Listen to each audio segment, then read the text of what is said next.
Yes, a very good afternoon to all of you. I am just repeating what we did on 5th of September for the sake of those who had not attended the class. And we had started this chapter, Evans Tries in O level, written by Colin Dexter. Okay, so the full name of the author is Norman Colin Dexter, and the author was born on 29th of September 1930 in England, and he's a very well-known writer, and he's written many novels, and he has also won many prestigious awards. Okay, now this chapter, Even Strives and O level, I'm just summarizing for those who are not attended the class. And we have started with the chapter, and the main characters in the chapter, with the dramatist persona is given in your book. We have the secretary of board examinations, we have the governor, we have Jackson, senior prison officer, then we have Stephens, a junior prison officer, and main character is Evans, James Roderick Evans. Okay, so it was, and I'm just reading it out from here. Please pay attention, everybody. So it was in early March when the secretary of the examinations board received the call from Oxford prison that a prisoner named Evans wanted to write his O-level German exam. Okay, so he wanted to appear in this high-level German examination, and who wanted to appear with a prisoner named James Roderick Evans. So James Roderick Evans, the prisoner, had earlier escaped thrice from the prison, so he was nicknamed Evans the Break. He was a fun-loving man. He was good at imitation. He was famous in the concerts. He was not at all violent by nature, and but he was a congenital kleptomaniac. As the other day we discussed, who is a congenital? Congenital means somebody who is by birth or even before that. And what is a kleptomaniac? Somebody who has a deep desire or urge to steal and cannot control himself or herself. So he had started night classes in O level German in the prison itself. The governor of the prison was suspicious of Evans' intentions. So what he made all the preparations beforehand, and on the exam day he was given time to smarten up. He was given time to shave and all, and he insisted on keeping his filthy hat and on by just calling it his lucky charm. He he played on the emotions on the emotional part of the senior prison officer Jackson, and he told him that he should be allowed to keep his hat because it carried luck for him. It was kind of a lucky charm. So elaborate arrangements were made for the examination to avoid prison break because already he had tried to escape thrice from the prison. And his scissors, his nail file, everything was taken away from him. Then we have an invigilator by the name McCleary, who was a priest. He was to invigilate during the examination, and his prison cell was even bugged. It was fitted with a listening device, and prison officers Jackson and Stephens were posted to guard the cell. They were asked to keep a close watch lest Evans should escape. So on the day of examination, McCleary arrived with the required papers. He arrived with all the paraphernalia which was required for the examination, and also with an inflated rubber ring kept in his small suitcase. We have discussed this, and the exam was scheduled to start at 9:15 a.m. So we have to continue from page number 74, middle of the page.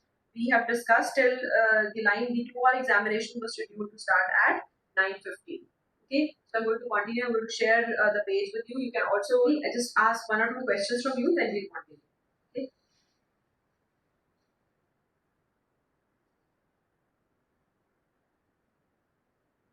What were the different queries that the secretary of the examinations make from the governor before conducting the examination for Evans, and why?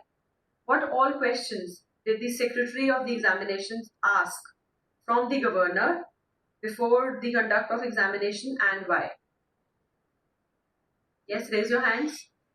Again, Malvika. Malvika is always the first one to respond. What about the others? Raise your hands, please. What were the different questions? What were the doubts that he had, the Secretary of Examinations had? What all did he ask from the governor, and why? Yes, Malvika, respond. Ma'am, the superintendent asked the governor that he should not have any violent records, and he did not wanted to know the criminal records, but only the violent records, because he did not wanted any of the violence should take place between the test was conducted. when the test was conducted. Okay, he just wanted to know whether the candidate was the examinee was violent or not, and also because he was afraid because he wanted the exam to go on smoothly. Okay, and he was concerned about the safety of the person who was coming for invigilation also. That is why he made such queries. Okay, and how did the governor describe events to the secretary? How did the governor describe events to the secretary? There's an entire paragraph on events, James Roderick Evans. How did he describe James Roderick Evans to the secretary examinations board? Somebody else has to answer today, not Malvika again. Abhay, Alam, Ankita, Arya Jindal, please respond. Yes? How did, yes, Alam. Ma'am, he described as a person who was quite pleasant and fun-loving, and he also told that he was really good at imitations, and he told them that he wasn't a violent person by nature, rather he was just a kleptomaniac. Because of that problem of his, he is in jail. Yes, so he just said that he's just a congenital kleptomaniac, and he didn't say it's because of that he's in jail, but he just mentioned it that he was a congenital kleptomaniac. Okay, so that is all about the part that we have covered. Let's move on to the next line. So he says, I'm not putting my video on because it is lagging. There has been a problem with this app for quite some days. So I'm planning to shift over to your Google Meet app soon. Okay, because it lags a lot, and then some of the students are not able to hear me properly also. Okay, so Evans was just lathering his face vigorously when Stephens brought in two small square tables and just set them opposite each other in the narrow space between the bunk on the one side and on the other a distempered stone wall. Next, Stephens brought in two hard chairs, the slightly less battered of which he placed in front of the table, which stood nearer the cell door. So he was lathering his face, meaning he was just shaving himself, and vigorously means very fastly because he had very less time left now. So he was just shaving his beard off, and who was Stephens? Who was Stephens? Yes, who was Stephens? Hurry up, Malvika. Who was Stephens? Ma'am, he was a prisoner officer. He was the junior prison officer, okay, and Jackson was the senior one. So Nearby. Stephens had recently been recruited to the post. So when what did Stephens bring in? He brought two small square tables and he just set them opposite to each other. Okay, there was very less space between the bed on one side and on the other side there was distempered stone wall. What do you mean by distempered stone wall? What is distempered? टूटी हुई जो अच्छी तरह से बनी नहीं होती. Yes. So next he brought in two hard chairs also and the slightly less battered one. What is less battered? What do you mean by battered? What is battered? Yes. What is battered? He says slightly less battered one. Less better means something which is not in good condition. So less better मतलब दोनों में से जो better थी उसने वो कहाँ पर रखी? He just placed it in front of the table which stood nearer the cell door that for the invigilator. Okay, जो काम खराब थी वो invigilator के लिए रखी उसने. Okay, so Jackson put in a brief final appearance. Yes, who was Jackson the other day? And we had two characters. One was Jackson and the other is Ronit and Abhay were there. Please read on, or if Ronit is not there, then anybody along with Abhay. Abhay, please read on the lines. Behave Yes, ma'am. yourself. And Vishwajit, you can read on. Evans turned and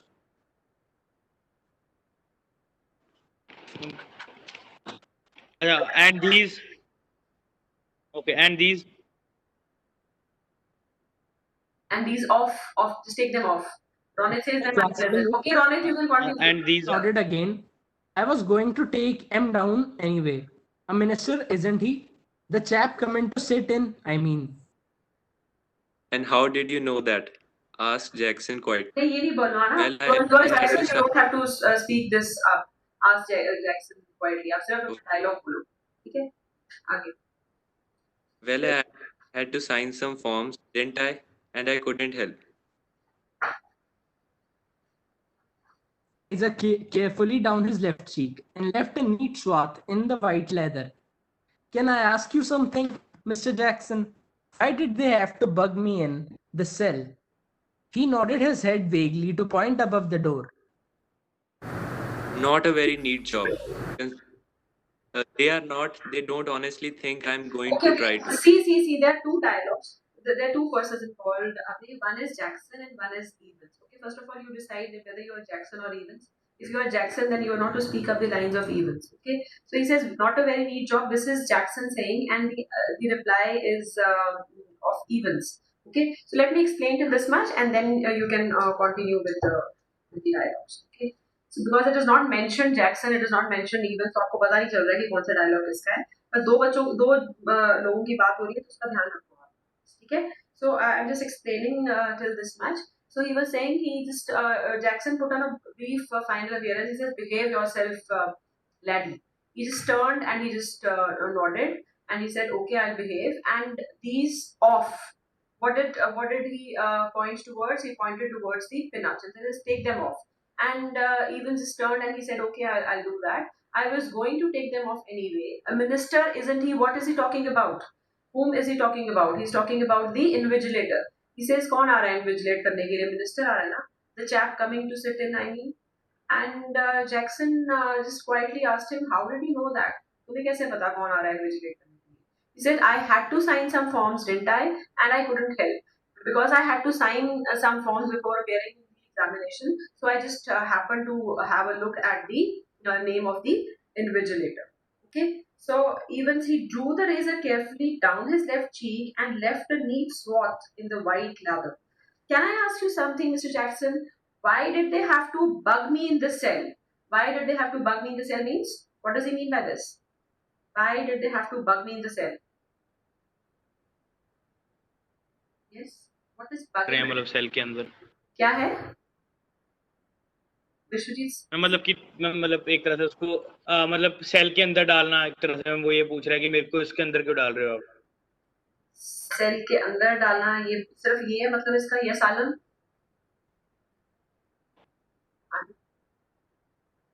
Questioning why they had to record all the conversation happening inside the cell, and they have to put it in electronic device. Yes, they have put on a hidden device there, and they are going to listen into all the conversation that would be going on between the prisoner and the invigilator. Okay, so he nodded his head vaguely to a point above the door. That means he could see it. उसको नजर आ गया वो device कहाँ पर है. And Jackson agreed and says, "not a very neat job." कि हमने जो काम किया है इतना नीट नहीं है, मतलब नजर आ रहा है. ठीक है. So they don't honestly think I'm going to try to. इसे कैसे सोच सकते हैं ये इस सिचुएशन में जब इतनी टाइट सिक्योरिटी होगी, सबकी नजर मुझ पे है, फिर भी क्या वो ये सोच रहे हैं that I'm going to try to run away? Yes. Who is going to be Jackson? Jackson अबे आप हो और Evans है रोनित. ठीक है, अगर कोई थर्ड कैरेक्टर आता है तो फिर मैं बता दूंगी कौन है. So next dialogue is of Jackson. बोलो, चलो. बोलो अभी. They are not taking no chances. Evans, nobody in his senses would take any chance with you. To listen in. I will tell you who's going to listen in. Laddie, it's the governor himself. See, he don't trust you a bloody inch, and nor do I. I will be watching you like a hawk, Evans. So keep your nose clear. So he nodded. Even What? Stevens nodded. He'd already thought of that. And number two handkerchief was lying ready on the bunk, a neatly folded square of off-white linen. हाँ जी, चलो आगे आगे Jackson ही बोल रहा है. Just one more thing, Einstein. बोलो. Just one more thing, Einstein.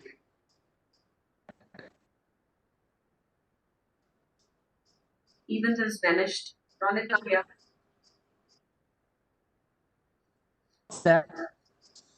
Ma'am, is my voice not? Good luck.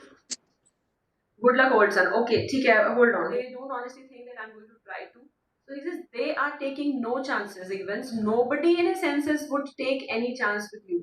Why would they not take any chance with you? Because you've already escaped thrice from the prison. So who's going to listen in? Who's going to listen into the conversation between me and the invigilator? I'll tell you who's going to listen in, laddie. It's the governor himself. See, he don't trust you a bloody inch, and nor do I. Nobody in this prison trusts you even a bit. I'll be watching you like a hawk, Evans. So keep your nose clear. He walked towards the door. He said, "Just behave properly, be in discipline. We are going to watch you very closely." So he nodded, and he had already thought of that. And then handkerchief was lying ready on the bunk. Underline this. This is an important point which will come later on. A neatly folded square of white linen. Just one more thing, Einstein. What's that? Good luck. Just wished him good luck, and he said, in the little lodge just inside the prison's main gates, the Reverend S. McCleary signed his name neatly in the visitor's book, and thence means from there, he walked side by side with a silent prison officer across the exercise yard to D wing, where he was greeted by Jackson. So McCleary has already arrived in. The wing's heavy outer door was unlocked and locked behind them. The heavy inner door the same. So much of security is there, and McCleary was handed into Stephen's keeping. Get the razor, murmured Jackson. Stephen's not. He said, just get the razor from, because he has already finished up with his shaving and all. Just get the razor from him. And Stephen's just obliged, and he said, yes. Well, keep your eyes skinned, clear. Stephens nodded. Stephens was a new appointee, and so he had to be given instructions time and again. And McCleary, his feet clanging up in the iron stairs, followed his new guide, and finally stood before a cell door where Stephens opened the peephole and looked through. So he just looked through the peephole, and he just showed him his the examinee, and he says, "That's him, sir. He's sitting over there."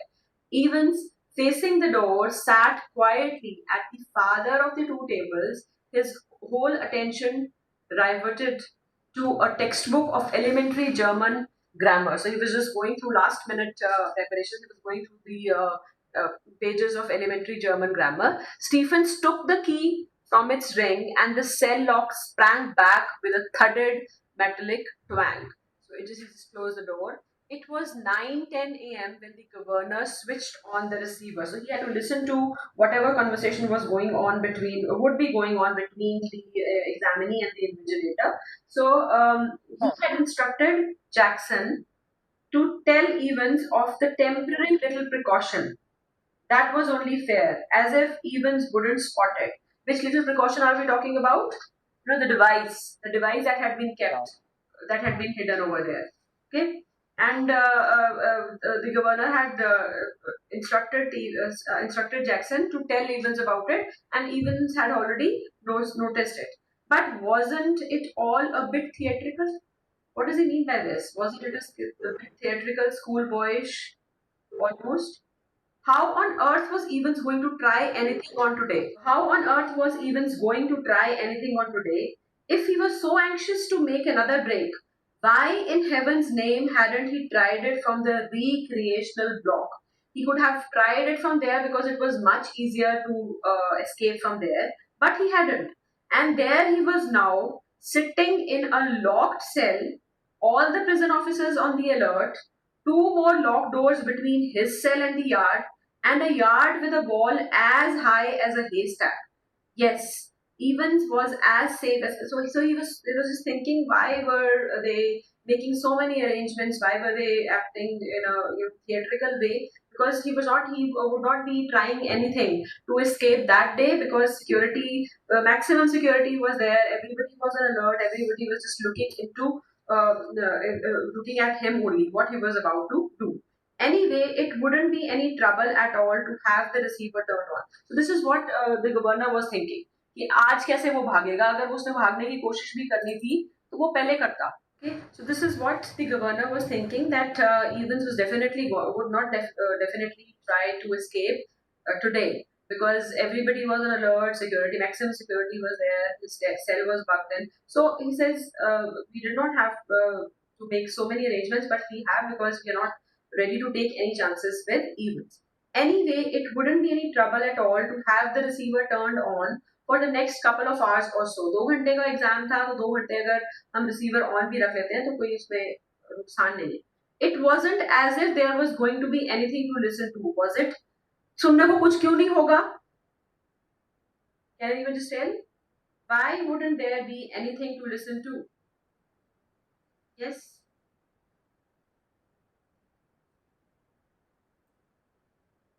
Very simple question.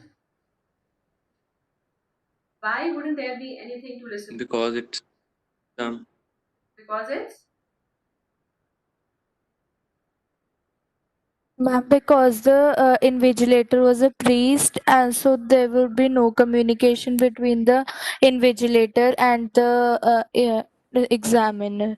Invigilator and Evans. the examinee, because he would be busy with the exam and the priest was busy in his own meditation, so no communication would have been taken place. And yes, and even if the invigilator would not have been a priest, then also there would have been no conversation, because there was only a single examinee and a single invigilator. And it says that, read on the next line, it says, amongst other things, an invigilator's duty was to ensure that the strictest silence was observed. ठीक है, एक invigilator की क्या duty होती है, जहां पर वो ड्यूटी दे रहा है वहां पे बिल्कुल साइलेंस हो, चाहे वहां पे 50 कैंडिडेट्स हैं चाहे 20 हैं, जब अभी यहाँ पे तो एक ही है. ठीक है, but still that nagging doubt, still the governor had this irritating doubt about Evans, because he had already escaped thrice. Might Evans try to take advantage of McLeary? McLeary एक priest है, क्या पता वो उसके पास कोई hidden instrument हो और उससे वो he might take advantage of McLeary, get him to smuggle in a chisel or two or a rope letter. कुछ भी हो सकता है. So they're not ready to take any chances. So that is why they have hid that device over there, and they've hidden it, and also they have decided that the governor has decided that he would turn the receiver on and he would listen to whatever conversation, if any, is there between the two of them. The governor sat sharply. It was all very well getting rid of any potential weapon that Evans could have used. But what about McLeary? Yes, R.A. Jindal, you can leave. So he says, what if, quite unwittingly, the innocent McLeary had brought in something himself, a jackknife perhaps? And what if Evans held him hostage with such a weapon? वो बोलते हैं हमने Evans की तो सारी मतलब तलाशी ले रही है, उसके सेल में कुछ नहीं. He says Evans was not having any weapon with him, but if quite unwittingly the innocent McLeary, what if the invigilator had brought in something unknowingly, okay, for example a knife or something like that, and with the help of that knife, what if Evans tries to hold him as a hostage? The governor reached for the phone. It was already 9:12 a.m., 12 minutes past 9, and the exam was going to start at 15 minutes past 9. तो 3 minute ही रह गए थे. वो फटाफट से phone उसने पकड़ा, and he called he made a phone call. We'll continue from here. Just hold on. The examinee and the invigilator had already been introduced by Stephens when Jackson came back, and he just shouted to McLeary through the cell door, "Can you just come outside a minute, sir? You too, Stephens." Jackson quickly explained the governor's worries, and McLeary patiently held out his arms at shoulder level while Jackson lightly frisked his clothes. तो फटाफट से वो गए वहां पे और उसको बोला कि आप बाहर आ जाओ, स्टीफन्स भी बाहर आ जाए, और कौन आ जाए, और इन्विजिलेटर McLeary, क्योंकि उसकी चेकिंग होनी है कि उसके पास गलती से कुछ आ तो नहीं गया है.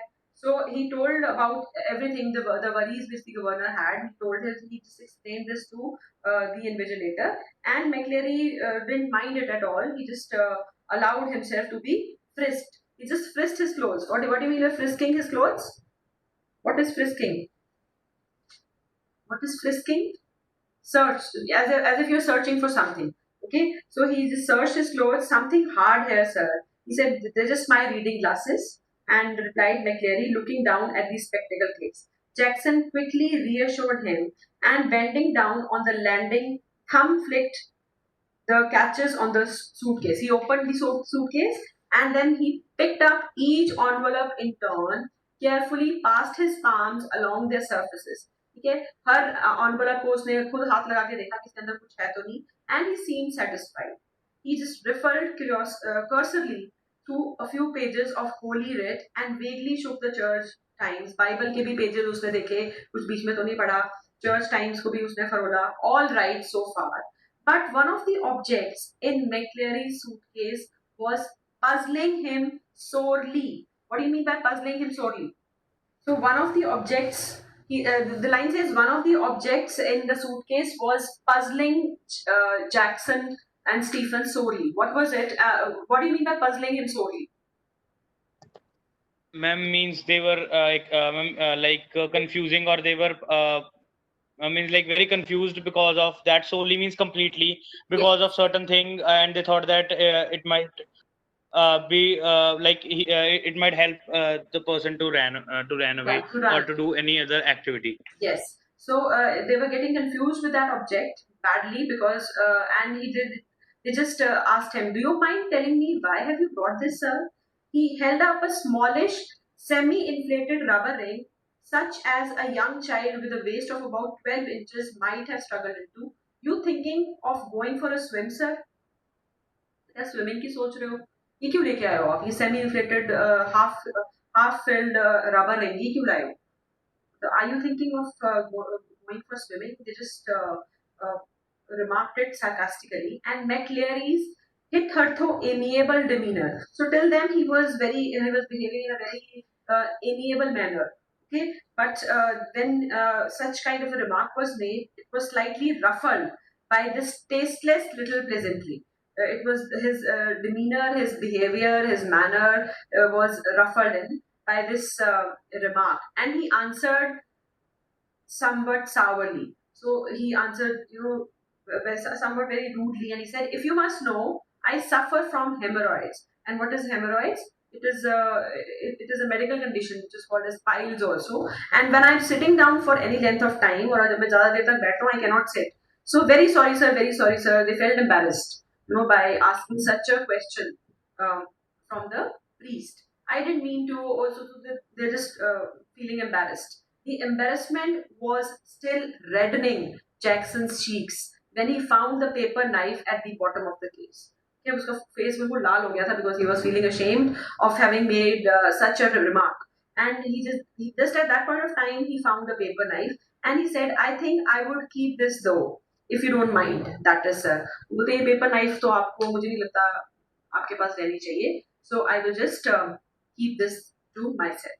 So it was 9:18 a.m. before the governor heard their voices again, and it was clear that the examination was going to be more than a little late in getting underway. ठीक है, अब इन सब के बाद उनको लगा कि एग्जामिनेशन थोड़ा सा 4-5 मिनट डिले हो सकता है बस. You've got a watch. So this is the conversation going on between McCleary and Evans. So yes, Vishwajit, you can be McCleary and Evans Ronit.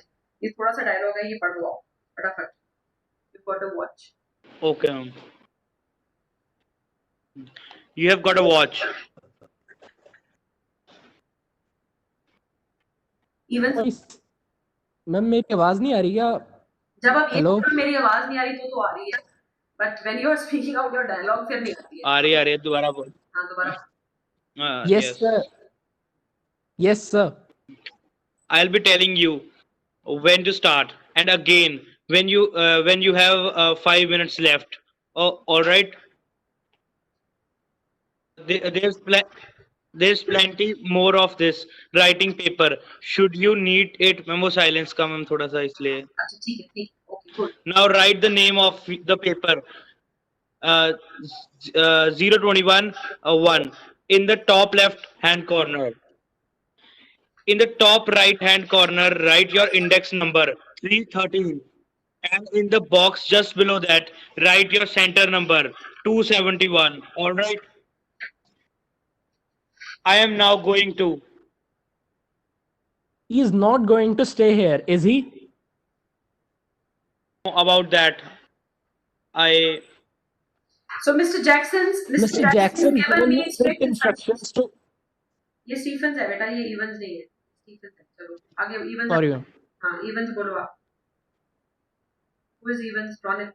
How am I supposed to concentrate on my exam with someone breathing down my neck? Christ. Sorry, sir. I didn't mean. Okay, fine. Hold on. So there's a conversation between the invigilator and the Evans. The exam is just about to start, and he says, "You got a watch," and Evans says, "Yes, I do have a watch. I'll be telling you when to start, and again when you have 5 minutes left. 5 minutes before the exam finishes. All right." And he says, "There's plenty more of this writing paper. If you need extra paper, if you need it, then you can ask for it. Now write the name of the paper 0211 in the top left hand corner. In the top right hand corner, write your index. Underline this. This is very important. You will get to know how it is important later on. So underline this index number, and in the box just below that, write your center number 271. All right. Then it's already 9:20 a.m. I'm going to. So even says, he's not going to stay here, is he? He's talking about Stephens, because Stephens is it's just a small cell, and as it is with the placement of table, with the placement of 2 chairs, and there's a bunk also, now hardly any space is left. And then to top it all, apart from the invigilator and apart from Evans, Stephens is also there inside the cell. So he says he's not going to stay here, is he? I don't know. McLean says, I'm the invigilator. I'm doing my job. I don't know about anything else. I don't know about that. And Mr. Jackson's given me strict instructions too. He says, I've been asked by Mr. Jackson to stay in here only. How am I supposed to concentrate on my exam with someone breathing down my neck? Okay, अगर आप भी exam दे रहे हो, and if the invigilator, it comes and just keeps on looking into your paper, ठीक है, बार-बार देख रहे हैं, तो आप भी conscious हो जाते हो. बच्चे क्या करते हैं कि बच्चों छुपा के देखना शुरू हो जाते हैं कि पता नहीं मेरे पेपर में क्या पढ़े जा रहे हैं, ठीक है? So now here we have an invigilator. There's just one examinee. We have one invigilator, and apart from him, we have another person, and he is constantly looking into him. He says, I won't be able to concentrate on my exam like this. Sorry, sir, I didn't mean. The governor reached for the phone, and he said, Jackson, just go. Get Stephens out of that cell, will you? I think we are perhaps overdoing things. वो कहते हैं हम कुछ ज़्यादा ही कर रहे हैं. ठीक है, पहले हमने उसके सेल में एक हिडन डिवाइस रख लिया, अब रिसीवर से सब कुछ सुन रहे हैं, इतनी अरेंजमेंट्स है, इतनी सिक्योरिटी है, हम कुछ ज़्यादा ही कर रहे हैं, तो इतना नहीं करना चाहिए. Just get Stephens out of that cell. As you wish, sir. The governor heard the exchanges in the cell, heard the door clang once more, and heard McLeary announce that the examination had begun at last. So the examination started a little late, 10 minutes late. So it was 9:25 a.m. and there was a great calm. Then what happened at 9:40? Let me open the page also. So at 9:40 a.m., the examinations board rang through, and the assistant secretary with special responsibility for modern languages asked to speak to the governor. The examination had already started, no doubt. Quarter of an hour ago. Yes. Then there was a correction slip which some fool had forgotten to place in the examination package. अब वो वहाँ से phone आया उनको और उन्होंने बोला कि हम एक करेक्शन स्लिप रखना भूल गए हैं. एग्जाम शुरू हुए, ऑलरेडी 15 मिनट हो चुके हैं. Very brief. Would the governor please? Yes, of course. I'll put you straight to through to Mr. Jackson in leaving. Hold the line a minute. Was this the sort of thing the governor had feared? Okay, so the call a fake, some kind of a signal. Was this something that they were, dreading it? Some secret message? But he could check on that immediately. He dialed the number of the examinations board, but heard only a staccato bleeps of a line engaged. So he heard just the sound that comes in when the line is engaged, that is staccato beats, okay? But then the line was engaged, wasn't it? Yes, not very intelligent there. So when he dialed the number of the examination code, he heard only the sound of the sound that comes when the line is engaged. So he felt relieved that he was just overthinking, and things were normal only. And 2 minutes later, he heard some whispered communication in the cell, and then McCleary's broad Scots voice. ठीक है, एक correction slip आई है, and McCleary is about to tell the examinee about the corrections that are there in the paper. And as far as the information that the governor had received, somebody had forgotten to keep in that correction slip. So we'll continue from here, page number 78, the last 3 lines. We'll continue from here day after. Okay. In the meantime, you can, I'd sent you links and all and notes too. You can go through them so that it becomes easier to finish up the chapter. This is a long chapter, and the long will continue from here day after only. And then for today, we'll continue day after only, same time, 12 o'clock. Okay. Just have a nice day and take care of yourself. Okay. I'm just putting this. Thank you, ma'am. Thank you, ma'am.